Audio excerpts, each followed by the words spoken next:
Hi everyone. ఈరోజు మనం గుంటూరు జిల్లాలో ఉన్న పిరంగిపురం మండలం వేమవరం గ్రామంలో నిర్మించిన మహాకాళేశ్వరుని ఆలయానికి అయితే దర్శించడానికి వెళ్తున్నాము. మనకి వేలో లెఫ్ట్ సైడ్ ఆంజనేయ స్వామి విగ్రహం, రైట్ సైడ్ పెట్రోల్ బంక్ కనిపిస్తాయి.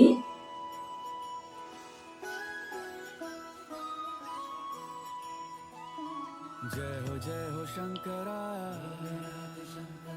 ఆదిదేవ శంకరా. ఆలయానికి ఎడమవైపు ఫ్రీ మినరల్ వాటర్ ప్లాంట్ నిర్మించబడింది. అది అందరికీ ఉచితము. గుడి చుట్టూరా 22 అడుగుల రాతి ప్రాకారం నిర్మించబడింది. ఇక్కడ కనిపిస్తుంది కదా, ఇది 60 అడుగుల ఏకశిల ధ్వజస్తంభము. ఈ ఆలయం అంతా 8 ఎకరాల విస్తీర్ణంలో ఉంది. మనకి ముందు వెళ్ళగానే ఎడమ వైపు మహాగణపతి, మధ్యలో మహాశివుడు, కుడివైపు మహాకాళి దర్శనమిస్తారు. చూడండి, 108 రాతి స్తంభాలు ఎంత అద్భుతంగా చెక్కబడ్డాయో.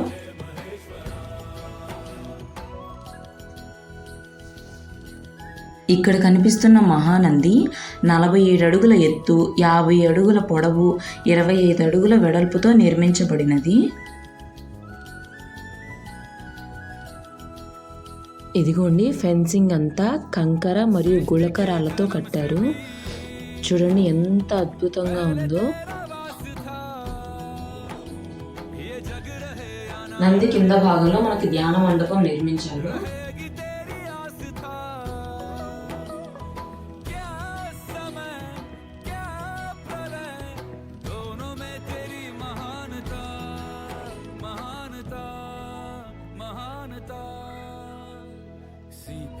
ఇక్కడ నుంచి సన్సెట్ వ్యూ చాలా అద్భుతంగా కనిపిస్తుంది. ఇక్కడ కనిపిస్తుంది కదా, పానపట్టం ఆకృతిలో 1 కోటి శివలింగాలను నిర్మించారు. మొత్తం 3 ఎకరాల విస్తీర్ణంలో ఉంది.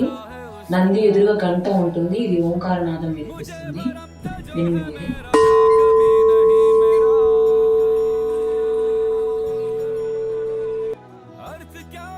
చూడండి సన్సెట్ వ్యూ ఎంత అద్భుతంగా ఉందో సంధ్యా సమయంలో. ఇక్కడ కనిపిస్తున్న లింగాలన్నీ నర్మదా నది నుంచి సేకరించబడింది.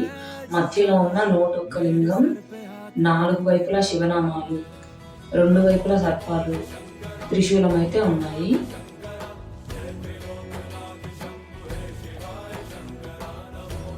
ఆలయ ప్రాంగణంలోనే వెంకటేశ్వర స్వామి విగ్రహం కనిపిస్తుంది. ఇక్కడే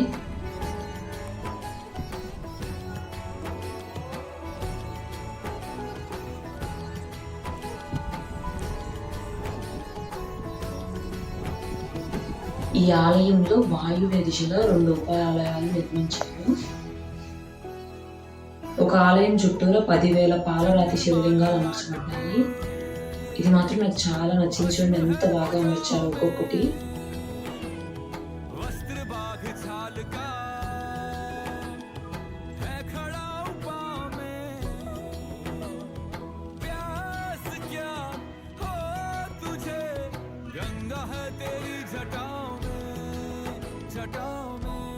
మరియు పక్కన 108 అమ్మవారికి ఇష్టమైన శ్రీ చక్రాలు నిర్మించారు.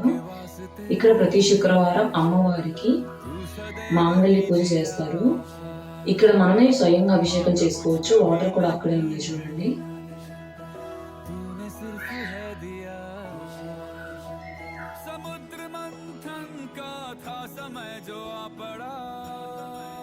మాంగళ్య పూజ రోజు మనకి శ్రీచక్ర యంత్రాలు, శ్రీచక్రము భక్తులకి ఇచ్చి స్వయంగా పసుపు కుంకుమలతో పూజ చేయిస్తారు. అదే రోజు భక్తులందరికీ మధ్యాహ్నం అన్న వితరణ కూడా జరుగుతుంది. ఇవన్నీ ఫ్రీగా ఇస్తారు. ఏవైనా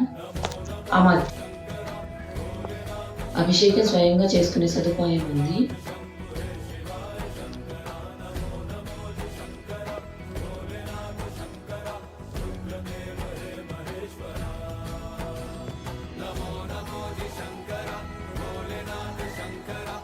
అన్ని రాతితోనే నిర్మించారు.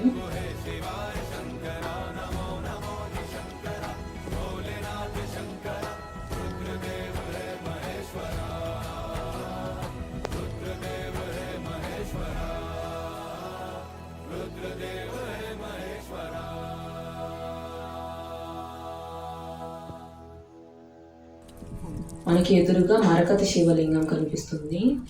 ఇది కాశీలో తయారు చేయించబడింది. ఇక్కడ కూడా మనం స్వయంగా అభిషేకం చేసుకోవచ్చు.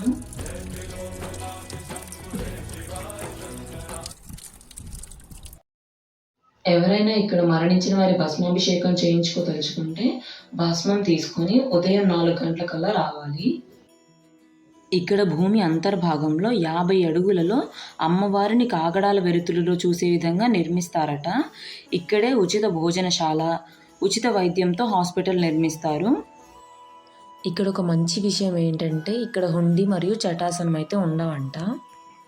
ఇక్కడ కనిపిస్తుంది కదా పుష్కరిణి, దీని మధ్యలో శివుని విగ్రహం నిర్మిస్తారట. చూడండి, అద్భుతంగా ఉంది కదా కట్టడము. గుంటూరులో మస్ట్ విజిట్ ప్లేస్ అని చెప్పుకోవచ్చు ఇది. భక్తులు ఎవరైనా విరాళాలు ఇవ్వదలుచుకుంటే ఈ నెంబర్కి కాంటాక్ట్ అయ్యి ఫోన్పే అయినా చేయొచ్చు. నేను లొకేషన్ లింక్ డిస్క్రిప్షన్లో ఇచ్చాను. Thank you for watching. ఇచ్చాను.